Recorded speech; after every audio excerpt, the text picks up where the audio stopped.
أعوذ بالله من الشيطان الرجيم بسم الله الرحمن الرحيم ولا تكونوا كالذين تفرقوا واختلفوا من بعد ما جاءهم البينات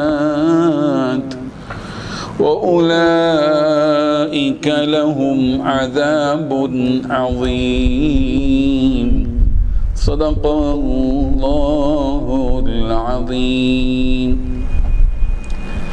حاضرین و ناظرین، یہ درس نمبر 255 ہے، 255 سورہ آل عمران کی آیت نمبر 105 کی تلاوت کی گئی۔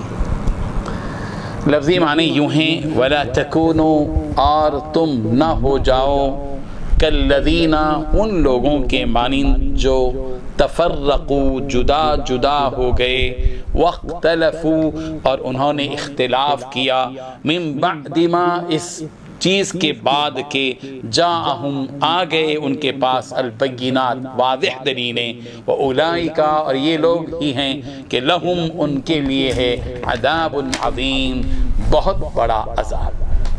ترجمہ یوں ہے، اور ان لوگوں کی طرح نہ ہو جانا جن کے پاس کھلے کھلے دلائل آ چکے تھے، اس کے بعد بھی انہوں نے آپس میں پھوٹ ڈال لی اور اختلاف میں پڑ گئے، ایسے لوگوں کو سخت سزا ہوگی۔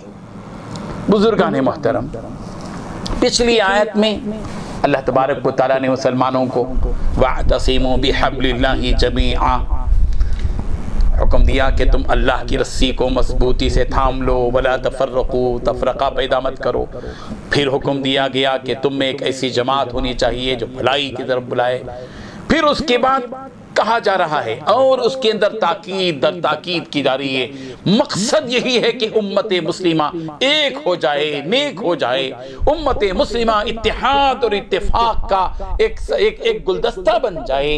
آپ جانتے ہیں کہ پھول الگ الگ پھول ہوتے ہیں، پھول الگ الگ پھول ہوتے ہیں، کمل کا پھول ہوتا ہے، گلاب کا پھول ہوتا ہے، چمیلی کا پھول ہوتا ہے، موغرے کا پھول، ہر قسم کے پھول ہوتے ہیں۔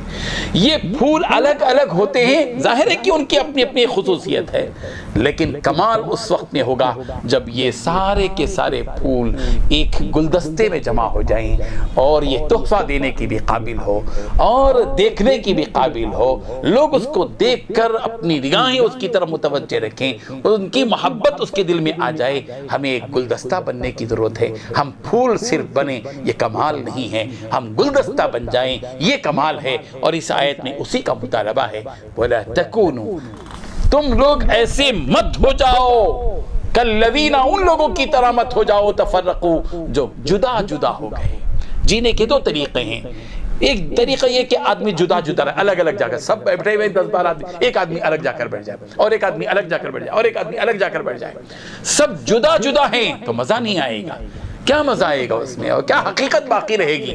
لیکن وہی 10 آدمی ایک جگہ جمع ہو جائیں، یہ انگلیاں بھی منتشر ہیں، صرف اگر یہ انگلیاں 5 منتشر کی منتشر ہی رہ جائیں، الگ الگ رہ جائیں، تو کوئی کام ان سے نہیں ہوگا۔ کام اس وقت میں بنے گا، میں کسی چیز کو اٹھاؤں گا تو یہ کب اٹھا سکوں گا، یہ کام کب اٹھے گا، ایک چیز نیچے سے اوپر آئے گی کب، جبکہ یہ 5 انگلیاں متحد ہو جائیں، جمع ہو جائیں۔ سب کی طاقت، انگوٹھے کی بھی طاقت اس میں ہے، شہادت کی انگلی، بیچ کی انگلی، فلاں، اور چھوٹی سی انگلی بھی اس کے ساتھ ہوتی ہے۔ ہر میں ہم میں سے چھوٹا بھی ہے، بڑا بھی ہے، لیکن ہر قسم کے لوگ ایک کام کے لیے جٹ جائیں، منتشر ہونے کے بجائے جمع ہو جائیں تو ایک کام بنے گا۔ یہ ملت کا شیرازہ بکھر جائے گا جب امت کے افراد جدا جدا ہو جائیں گے، اور ملت متحد ہو کر مستحکم ہوگی جب سارے کے سارے لوگ جمع ہو جائیں گے۔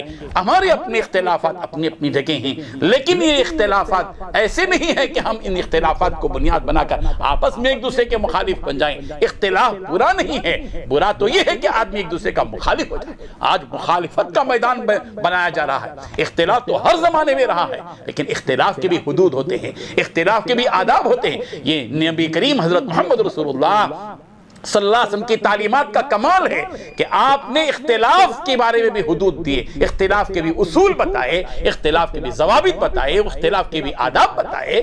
صحابہ کرام کے زمانے میں بھی اختلاف رہا، لیکن مخالفت، تشدد، ضد، جھگڑا، ایک دوسرے کو نیچ کرنا، ایک دوسرے کو کیچڑ اچھالنا، ایک دوسرے کی پگڑی اچھالنا، ایک دوسرے کی ٹانگ پکڑ کر کھینچنا، یہ اس کی اجازت نہیں ہے۔ قرآن مجید مطالبہ کرتا ہے اپنے ماننے والوں سے کہ وَلَا تَكُونُوا كَالَّذِينَ تَفَرَّقُوا، ان لوگوں کی طرح مت بن جاؤ جو جدا جدا ہو گئے، واختلفوا، آپس میں اختلاف کر لیا۔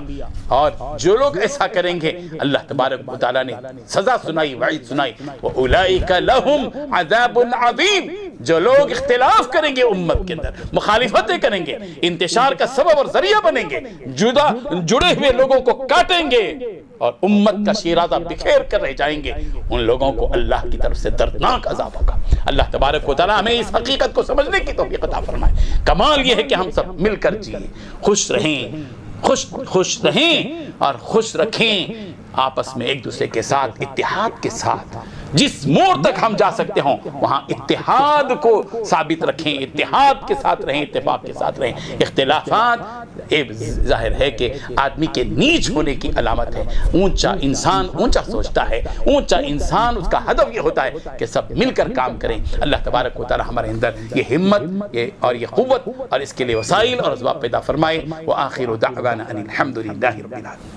لا إله إلا الله، لا إله